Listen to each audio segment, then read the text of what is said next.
Hi friends, ಅಜಿಟೆಕ್ Kannada YouTube ಚಾನಲ್ಗೆ ಸ್ವಾಗತ. ಇವತ್ತಿನ ವಿಡಿಯೋದಲ್ಲಿ ಏನು ತಿಳಿಸ್ಕೊಡ್ತೀನಪ್ಪ ಅಂದರೆ SSC ಹೆಡ್ ಕಾನ್ಸ್ಟೇಬಲ್ಗೆ ಹೇಗೆ ಅರ್ಜಿ ಹಾಕಬೇಕು ಅನ್ನೋದನ್ನು ಈ ವಿಡಿಯೋದಲ್ಲಿ ತಮಗೆ ತಿಳಿಸ್ಕೊಡ್ತೀನಿ ಸ್ನೇಹಿತರೆ. ಈ ಲಿಂಕು SSC GD ಲಿಂಕ್ ಬೇಕಾದರೆ ನಮ್ಮ ವಿಡಿಯೋ ಕೆಳಗಡೆ ಡಿಸ್ಕ್ರಿಪ್ಷನ್ ಬಾಕ್ಸಲ್ಲಿ ಇರುತ್ತೆ. ಇಲ್ಲಾಂದರೆ ನೀವು ssc.gov.in ಅಂತ ನೀವು ಟೈಪ್ ಮಾಡೋದು ಕೂಡ ಈ ಪೇಜ್ ಓಪನ್ ಆಗುತ್ತೆ ಸ್ನೇಹಿತರೆ. ಓಪನ್ ಆದಮೇಲೆ ಇಲ್ಲಿ ಅಪ್ಲೈ ಮೇಲೆ ಕ್ಲಿಕ್ ಮಾಡ್ಕೋಬೇಕು. ಅಪ್ಲೈ ಮೇಲೆ ಕ್ಲಿಕ್ ಮಾಡ್ಕೊಂಡು ನಾವು ನೋಡಿ, ಅಪ್ಲೈ ಮೇಲೆ ಕ್ಲಿಕ್ ಮಾಡ್ಕೊಂಡಾದ್ಮೇಲೆ ಇಲ್ಲಿ ಕೆಳಗಡೆ URL ಅಂತ ಇರುತ್ತೆ, ನೀವು ಅದನ್ನು ತೊಗೋಬಾರ್ದು. ಇಲ್ಲಿ ಫಸ್ಟಿಗೆ ಇರುತ್ತೆ ನೋಡಿ ಸ್ನೇಹಿತರೆ, ಇಲ್ಲಿ constable executive male and female and in Delhi ಅಂತ ಇರ್ತಲ್ಲ, ಇಲ್ಲಿ ಅಪ್ಲೈ ಮೇಲೆ ಕ್ಲಿಕ್ ಮಾಡಬೇಕು. ನೀವು ಅಪ್ಲೈ ಮೇಲೆ ಕ್ಲಿಕ್ ಮಾಡ್ಕೊಂಡಾದ್ಮೇಲೆ ಇಲ್ಲಿ ಕೆಳಗಡೆ ರಿಜಿಸ್ಟರ್ ನೀವು ರಿಜಿಸ್ಟರ್ ಮಾಡ್ಕೊಂಡಿದ್ರೆ ನೀವು ಡೈರೆಕ್ಟ್ ಲಾಗಿನ್ ಮಾಡ್ಕೋಬೋದು. ಇಲ್ಲಾಂದರೆ ನೀವು ರಿಜಿಸ್ಟರ್ ಅನ್ನೋ ಅಂತ ಕ್ಲಿಕ್ ಮಾಡ್ಕೋಬೇಕು.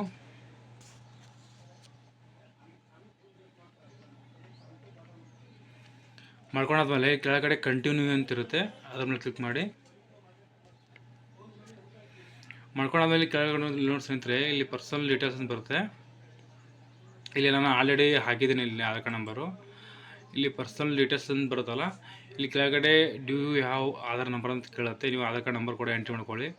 ಮಾಡ್ಕೊಂಡಾದ್ಮೇಲೆ ಇಲ್ಲಿ ಗೆಟ್ OTP ಅಂತ ಬರುತ್ತೆ. OTP ಎಂಟ್ರ್ ಆದಮೇಲೆ ನಿಮ್ಮ OTP ಎಂಟ್ರ್ ಮಾಡಿ ಸಬ್ಮಿಟ್ ಕೊಟ್ಟಾದ್ಮೇಲೆ ಇಲ್ಲಿ ವೆರಿಫೈಡ್ ಅಂತ ಬರುತ್ತೆ. ಇಲ್ಲಿ ಕೆಳಗಡೆ ಅದು ಬಂದಾದಮೇಲೆ ಇಲ್ಲಿ ಕೆಳಗಡೆ ಸ್ನೇಹಿತರೆ, ಇಲ್ಲಿ ಕ್ಯಾಂಡಿಡೇಟ್ ನೇಮ್ ನಿಮ್ಮ 10ನೇ ಮಾರ್ಕ್ಸ್ ಕಾರ್ಡಲ್ಲಿ ಹೇಗಿರುತ್ತೆ ಹೆಸರು ಆ ರೀತಿ ಹಾಕಬೇಕು ಇಲ್ಲಿ. ಆಮೇಲೆ ಕೆಳಗಡೆ ಜೆಂಡರ್ ಅಂದರೆ ನಿಮ್ಮ ಮೇಲ್ ಫಿಮೇಲು ಅಂತ ಹಾಕಬೇಕು. ಕೆಳಗಡೆ ನಿಮ್ಮ ಡೇಟ್ ಆಫ್ ಬರ್ತು, ಆಮೇಲೆ ನಿಮ್ಮ ಫಾದರ್ ನೇಮು, ಇಲ್ಲಿ ಕೆಳಗಡೆ ನಿಮ್ಮ ಮದರ್ ನೇಮು, ನಿಮ್ಮ ತಾಯಿ ಹೆಸರು ಹಾಕಬೇಕು. ಆಮೇಲೆ ನೀವು SSC ಇಲ್ಲಿ ಕರ್ನಾಟಕ ಕ್ಷೇತ್ರದಲ್ಲಿ ಬರುತ್ತೆ, ಹಾಕ್ತೀನಿ ಈಗ. Karnataka secondary education examination board ಅಂತ ಇಲ್ಲಿ ನೀವು ತೊಗೋಬೇಕು ಇಲ್ಲಿ. ಆಮೇಲೆ ಇಲ್ಲಿ ರೂಲ್ ನಂಬರ್, ನಿಮ್ಮ SSC ಮಾರ್ಕ್ಸ್ ಕಾರ್ಡ್ ಇರುತ್ತಲ್ಲ ರೂಲ್ ನಂಬರು, ಆ ರೂಲ್ ನಂಬರ್ ಕೂಡ ಎಂಟ್ರಿ ಮಾಡ್ಕೋಬೇಕು ಇಲ್ಲಿ. ಆಮೇಲೆ ಪಾಸಿಂಗ್ ಇಯರ್ ಅಂದರೆ ನೀವು SSC ಯಾವ ಇಯರಲ್ಲಿ ಪಾಸ್ ಆಗಿದ್ದೀರಿ ಅದನ್ನು ಕೂಡ ಇಲ್ಲಿ ಎಂಟ್ರಿ ಮಾಡ್ಕೋಬೇಕು. ಆಮೇಲೆ ಇಲ್ಲಿ ನೋಡಿ ಕೆಳಗೆ ಇರ್ತಾರೆ. ಆಮೇಲೆ ನಿಮ್ಮ PUC ಅಂದರೆ ಹೈಯರ್ ಸೆಕೆಂಡರಿ ಅಂತಿದೆಯಲ್ಲ, ಅದು ತೊಗೋಬೇಕು ಇಲ್ಲಿ. ನೆಕ್ಸ್ಟು ಅದು ತೊಗೊಂಡಾದ್ಮೇಲೆ ನಿಮ್ಮ ಫೋನ್ ನಂಬರು, ಆಮೇಲೆ ನಿಮ್ಮ ಜಿಮೇಲ್ ಎಂಟ್ರಿ ಮಾಡ್ಕೋಬೇಕು. ಇಲ್ಲಿ ನೋಡಿ ಸ್ನೇಹಿತರೆ, ಆಮೇಲೆ ನಾನು ಇಲ್ಲಿ ಹಾಕಿದ್ದೀನಿ ಆ ಫೋನ್ ನಂಬರು ಜಿಮೇಲ್ ಎಂಟ್ರಿ ಮಾಡ್ಕೊಂಡಾದ್ಮೇಲೆ ಇಲ್ಲಿ ಗೆಟ್ OTP ಅಂತ ಫೋನ್ ನಂಬರಿಗೆ ಕೊಡಬೇಕು. ಅಂದರೆ ಇಲ್ಲಿ ಮೇಲುಗಡೆ OTP ನಿಮ್ಮ ಫೋನ್ ನಂಬರ್ ಕೊಟ್ಟಿರ್ತಾರಲ್ಲ, ಆ ಫೋನ್ ನಂಬರ್ OTP ಹಾಕಬೇಕು. ಕೆಳಗಡೆ ಇಲ್ಲಿ ನಿಮ್ಮ ಜಿಮೇಲ್ ಹಾಕಿ ಜಿಮೇಲಿಗೆ ಕೂಡ OTP ಹೋಗುತ್ತೆ. ಆ OTP ನೀವು ಎಂಟ್ರಿ ಮಾಡಿಕೊಂಡು ಸಬ್ಮಿಟ್ ಅಂತ ಕೊಟ್ಟರೆ ವ್ಯಾಲಿಡ್ ಆಗುತ್ತೆ. ವ್ಯಾಲಿಡ್ ಆದಮೇಲೆ ಇಲ್ಲಿ ಸೇವ್ ಆ್ಯಂಡ್ ನೆಕ್ಸ್ಟ್ ಅಂತ ಕೊಡಬೇಕು. ಸೇವ್ ಆ್ಯಂಡ್ ನೆಕ್ಸ್ಟ್ ಕೊಟ್ಟಾದ್ಮೇಲೆ ಆಮೇಲೆ ನೀವು ಸೇವ್ ಆ್ಯಂಡ್ ನೆಕ್ಸ್ಟ್ ಕೊಟ್ಟಾದ್ಮೇಲೆ ಈ ರೀತಿ ನಿಮ್ಮ ರಿಜಿಸ್ಟ್ರೇಷನ್ ನಂಬರ್ ಬರುತ್ತೆ. ಬಂದಾದ್ಮೇಲೆ ಕೆಳಗಡೆ ಕಂಟಿನ್ಯೂ ಅಂತ ಇದೆಯಲ್ಲ, ಕಂಟಿನ್ಯೂ ಮೇಲೆ ಕ್ಲಿಕ್ ಮಾಡಿ. ಕಂಟಿನ್ಯೂ ಮೇಲೆ ಕ್ಲಿಕ್ ಮಾಡಾದ್ಮೇಲೆ ನಿಮ್ಮ ರಿಜಿಸ್ಟ್ರೇಷನ್ ನಂಬರು ಆಮೇಲೆ ಪಾಸ್ವರ್ಡ್ ಇರುತ್ತಲ್ಲ, ಪಾಸ್ವರ್ಡ್ ಎಂಟ್ರಿ ಮಾಡ್ಕೋಬೇಕು ಇಲ್ಲಿ. ಒಂದು ನಾನು ಎಂಟ್ರಿ ಮಾಡ್ತೀನಿ. ನೀವು ರಿಜಿಸ್ಟ್ರೇಷನ್ ನಂಬರು ಆಮೇಲೆ ಪಾಸ್ವರ್ಡು ಹಾಕಿ ನೀವು ಸಿಗ್ನಿ ಕೊಟ್ಟಾಗ ನಿಮ್ಮ ಪಾಸ್ವರ್ಡ್ ನೀವು ಚೇಂಜ್ ಮಾಡ್ಕೋಬೇಕಾಗುತ್ತೆ ಇಲ್ಲಿ. ಇಲ್ಲಿ ನೀವು ಓಲ್ಡ್ ಪಾಸ್ವರ್ಡ್ ಎಂಟ್ರಿ ಮಾಡ್ಕೋಬೇಕು ಇಲ್ಲಿ. ಓಲ್ಡ್ ಪಾಸ್ವರ್ಡ್ ಎಂಟ್ರಿ ಮಾಡ್ಕೊಂಡೆ ಇಲ್ಲಿ ಕೆಳಗಡೆ ನ್ಯೂ ಪಾಸ್ವರ್ಡ್ ಅಂತ ಹಾಕಬೇಕು ಇಲ್ಲಿ. ಒಂದು ಸೆಕೆಂಡ್ ನಾನು ಹಾಕ್ತೀನಿ ಇಲ್ಲಿ. ನಾನು ನಾಳೆ ಈಗ ಹಾಕಿದ್ದೀನಿ ಪಾಸ್ವರ್ಡ್ ಹಾಕಿದ್ಮೇಲೆ ಇಲ್ಲಿ ಕೆಳಗಡೆ ನಿಮ್ಮ ಕ್ವಶನ್ಸಿಂದ ಸೆಕ್ಯೂರಿಟಿ ಕ್ವಶನ್ಸ್ ಕೂಡ ಕೇಳ್ತೀನಿ. ಯಾವುದಾದ್ರು ಒಂದು ನೇಮ್ ಕೂಡ ಹಾಕೋಬೋದು, ಇಲ್ಲ ಮೂವಿ ನೇಮ್ ಹಾಕೋಬೋದು.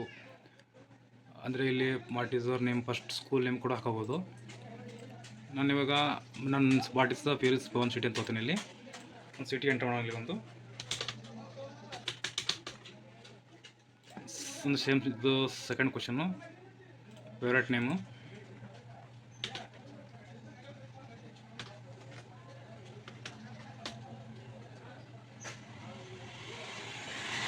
ಇಲ್ಲಿ ಸೇವ್ ಆ್ಯಂಡ್ ನೆಕ್ಸ್ಟ್ ಅಂತ ಕ್ಲಿಕ್ ಮಾಡಬೇಕು.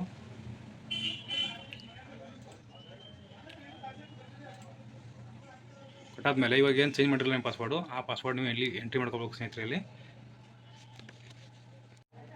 ನೀವು ಪಾಸ್ವರ್ಡ್ ಏನು ಚೇಂಜ್ ಮಾಡಿರಲ್ಲ ಆ ಪಾಸ್ವರ್ಡ್ ಇಲ್ಲಿ ನೀವು ಎಂಟ್ರಿ ಮಾಡ್ಕೋಬೇಕು. ಎಂಟ್ರಿ ಮಾಡ್ಕೋದ್ಮೇಲೆ ಕೆಳಗಡೆ ಇಲ್ಲಿ ಕ್ಯಾಪ್ಸ್ ಇರುತ್ತೆ, ಕ್ಯಾಪ್ಸ್ ಕೂಡ ನೀವು ಎಂಟ್ರಿ ಮಾಡ್ಕೋಬೇಕು. ಎಂಟ್ರಿ ಮಾಡ್ಕೊಂಡಾದ್ಮೇಲೆ ಇಲ್ಲಿ ಲಾಗಿನ್ ಮಾಡ್ಕೊಳ್ಳಿ. ಒಂದು ಸೆಕೆಂಡ್ ಸ್ನೇಹಿತರೆ. ಲಾಗಿನ್ ಮಾಡಿದ್ಮೇಲೆ ಇಲ್ಲಿ ನೋಡಿ ಸ್ನೇಹಿತರೆ ಏನು ಕೇಳುತ್ತೆ ಅಂದರೆ ಇಲ್ಲಿ ಕೆಟಗರಿ ಅಂದರೆ ನಿಮ್ಮ ಕಾಸ್ಟ್ ಯಾವುದು ಅಂತ ಕೇಳುತ್ತೆ. ಇಲ್ಲಿ ಕೆಟಗರಿ ನೀವು ಹಾಕಬೇಕು. ಅಂದರೆ SC ST ಇದ್ದರೆ SC ST ಹಾಕಿ, ಇಲ್ಲಾಂದರೆ OBC ಹಾಕಿ. ಆಮೇಲೆ ಸೇಮ್ ಆ್ಯಸ್ ಇಟ್ ಈಸ್ ಇಲ್ಲಿ ಮೇಲ್ಗಡೆ ಯಾವ ರೀತಿ ಹಾಕಿರೋದು ಕೂಡ ಅದು ಕೆಳಗಡೆ ಅದೇ ಹಾಕಬೇಕು. ಆಮೇಲೆ ಇಲ್ಲಿ ಇಂಡಿಯನ್ ತಗೋಬೇಕು, ಸಿಟಿಜನ್ ಆಫ್ ಇಂಡಿಯಾ ಅಂತ ಸೆಲೆಕ್ಟ್ ಮಾಡ್ಕೋದು. ಇಲ್ಕು ನ್ಯಾಷನಾಲಿಟಿ. ಆಮೇಲೆ ವಿಸಿಬಲ್ ಐಡೆಂಟಿಫಿಕೇಷನ್ ಮಾರ್ಕ್ಸ್ ಅಂದರೆ ನಿಮ್ಮ ಮುಖದ ಮೇಲೆ ಎಲ್ಲ ನಿಮ್ಮ ಬಾಡಿ ಮೇಲೆ ಮಾರ್ಕ್ಸ್ ಇದ್ದರೆ ಅದು ಕೂಡ ಇಲ್ಲಿ ನೀವು ಎಂಟ್ರಿ ಮಾಡ್ಕೋಬೇಕು.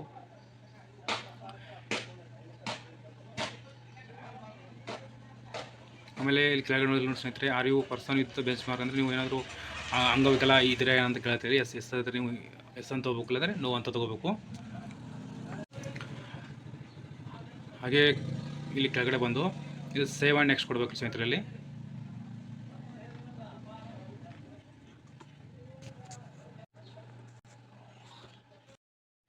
ನೆಕ್ಸ್ಟು ಈ ರೀತಿ ಪೇಜ್ ಓಪನ್ ಆಗುತ್ತೆ. ಓಪನ್ ಆದಮೇಲೆ ಇಲ್ಲಿ ಡಿಕ್ಲರೇಷನ್ ಕೂಡ ಇರುತ್ತೆ. ಇಲ್ಲಿ ಆಯ್ಗ್ರಿ ಅಂತ ತೊಗೋಬೇಕು.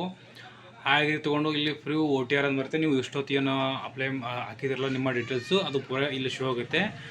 ಆಮೇಲೆ ನೀವು ಇಲ್ಲಿ ಡಿಕ್ಲೇರ್ ಮೇಲೆ ಕ್ಲಿಕ್ ಮಾಡ್ಕೋಬೇಕು. ಡಿಕ್ಲೇರ್ ಮೇಲೆ ಕ್ಲಿಕ್ ಮಾಡ್ಕೊಂಡು ನೀವು ಅಪ್ಲೈ ಮಾಡಬೇಕು ಸ್ನೇಹಿತರಲ್ಲಿ.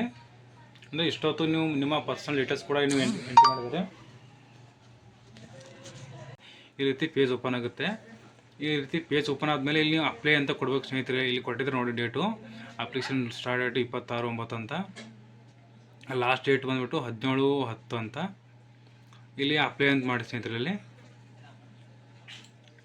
ಅಪ್ಲೈ ಮೇಲೆ ಕ್ಲಿಕ್ ಮಾಡ್ಕೊಂಡಾದ್ಮೇಲೆ ಈ ರೀತಿ ಪೇಜ್ ಓಪನ್ ಆಗುತ್ತೆ. ಆಮೇಲೆ ಫಿಲ್ ದ ಫಾರ್ಮ್ ಅಂತ ಇದೆ. ಇಲ್ಲಿ ನೀವು ಏನೇನು ಫಿಲಪ್ ಮಾಡಿದ್ರಲ್ಲ ಎಲ್ಲ ಬರುತ್ತೆ ಸ್ನೇಹಿತರಲ್ಲಿ. ನೆಕ್ಸ್ಟ್ ಅಂತ ಕೊಡಬೇಕು. ಓಕೆ ಮೇಲೆ ಕ್ಲಿಕ್ ಮಾಡ್ಕೊಂಡಾದ್ಮೇಲೆ ನಿಮ್ಮ ಎಜುಕೇಷನ್ ಇದು ಡೀಟೇಲ್ಸು ಎಲ್ಲನೂ ಕೂಡ ಎಂಟ್ರಿ ಮಾಡ್ಕೋಬೇಕು. ನೆಕ್ಸ್ಟ್ ಸ್ಟೆಪ್ ಇಲ್ಲಿ ಇರುತ್ತೆ ನೋಡಿ ಸ್ನೇಹಿತರಲ್ಲಿ. ನಿಮ್ಮ ಅಡಿಷನಲ್ ಇನ್ಫಾರ್ಮೇಷನು, ಆಮೇಲೆ ಡಾಕ್ಯುಮೆಂಟ್ ಅಪ್ಲೋಡು, ಆಮೇಲೆ ಪ್ರಿವ್ಯೂ ಅಂತ ಬರುತ್ತೆ. ಪ್ರಿವ್ಯೂ ಆದಮೇಲೆ ಸಬ್ಮಿಟ್ ಅಂತ ಕೊಟ್ಟರೆ ನಿಮ್ಮ SSC ಹೆಡ್ ಕಾನ್ಸ್ಟೇಬಲ್ಗೆ ಅರ್ಜಿ ಹಾಕ್ಬೋದು ಸ್ನೇಹಿತರೆ ಇದು.